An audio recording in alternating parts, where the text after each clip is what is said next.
Good morning. Today we are, of course, taking stock of the latest round of moisture that's moved through. We've had reports of more than an inch of rain in places out west and in the east, and we're still dealing with the wind as well. And here's a look at our latest flood warnings. All of those green spots on the map indicate flood warnings up and down the Red River, its tributaries, the James River also included in this. And a look at some of the latest river levels. Here's some good news. The Red River at Oslo is now just barely below major flood stage at this point in time and will continue its slow trend downward. However, the red at Fargo is on its way up. We're at 1855 right now, kind of holding steady at that number, but gradually we'll be seeing that go up in response to the rain we just had.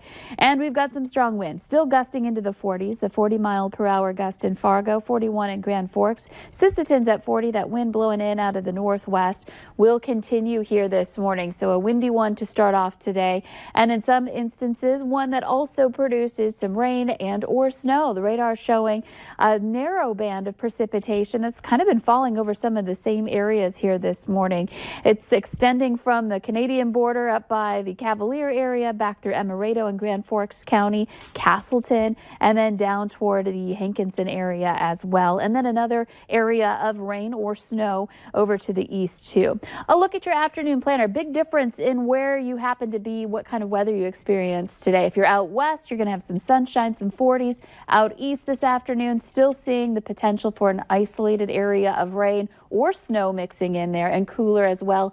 Windy for everyone. It does start to ease up as we head into tonight, though. And now for a look at traffic, here's Devin Fry with the Valley Today's Traffic on the Move.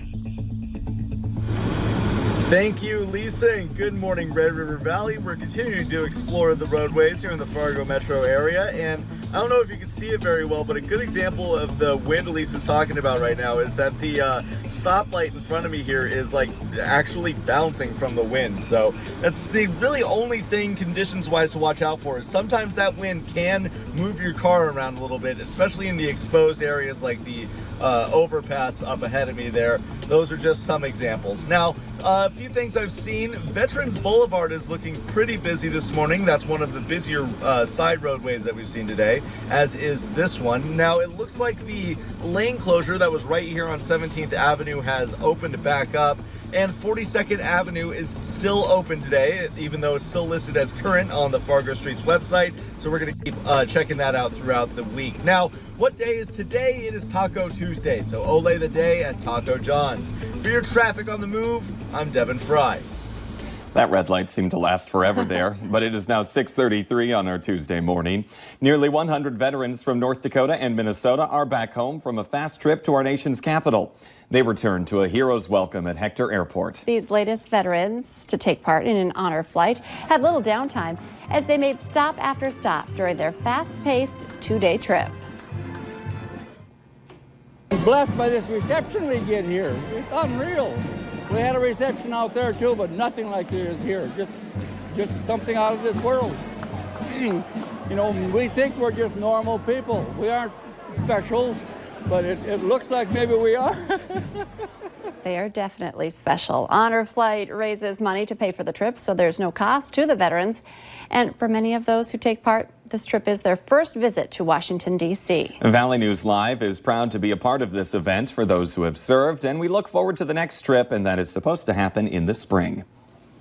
Perkins has shut down its restaurants in Jamestown and Detroit Lakes amid bankruptcy problems with the chain. The closing in Jamestown came as a surprise to most employees who are suddenly out of work. But another cafe owner is trying to help them by hiring former Perkins employees. I said I'd match or better, and I provide half of health insurance, so I'll pay them better than they made before. As of yesterday, Redinger says 5 people from Perkins had applied and were also hired. Your coffee drive-through at 13th Avenue and 25th Street South in Fargo is shutting down. After nearly 10 years in business, Dunn Brothers plans to close at the end of this month.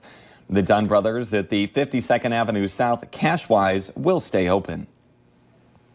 President Donald Trump says Republicans need to get tougher in the face of the Democrat-led House impeachment inquiry.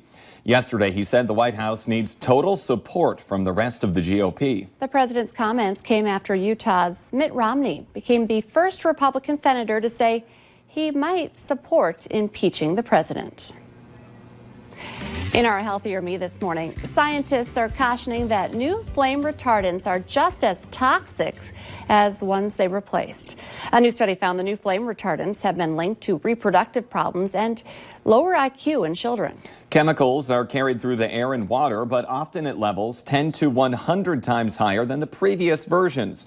In fact, the flame retardants were detected in nearly every person studied, and some had high enough levels to threaten fertility in adults and brain development in children.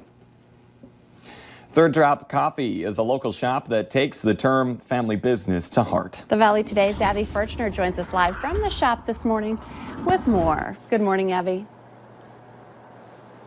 Good morning, Lisa and Jordan. I'm here with Tabitha Murkey, who is the third generation owner of Third Drop Coffee. It used to be Moxie Java, but we've rebranded and revamped a little bit. And before we talk about these delicious goodies we have in front of us, I want to talk about the family history, because I know that's something that's so close to your heart.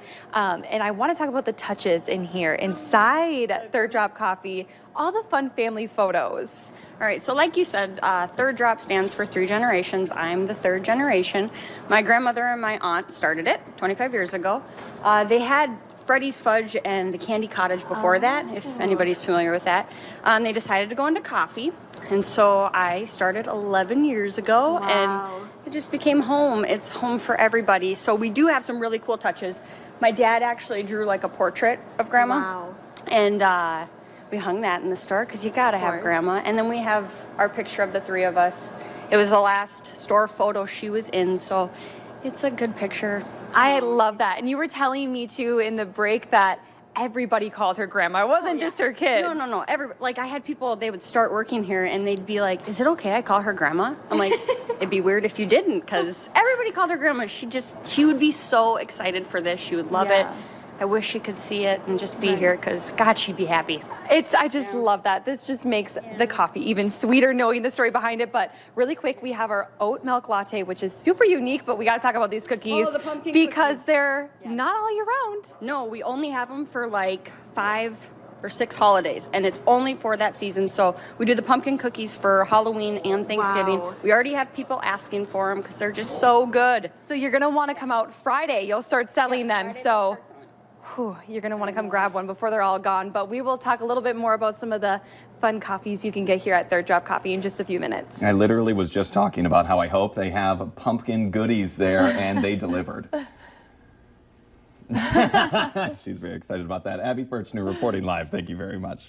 You might have voted for him last November, but now a former candidate for the North Dakota Supreme Court is facing terrorizing charges. We have the details coming up. And few people are holding back on complaints about what it's like to work for Cass County's Child Protective Services. And up next, we've got the wind. We still have some rain, even a little snow mixing in this morning. So we'll let you know when this will wind down, and we'll get a break right after this.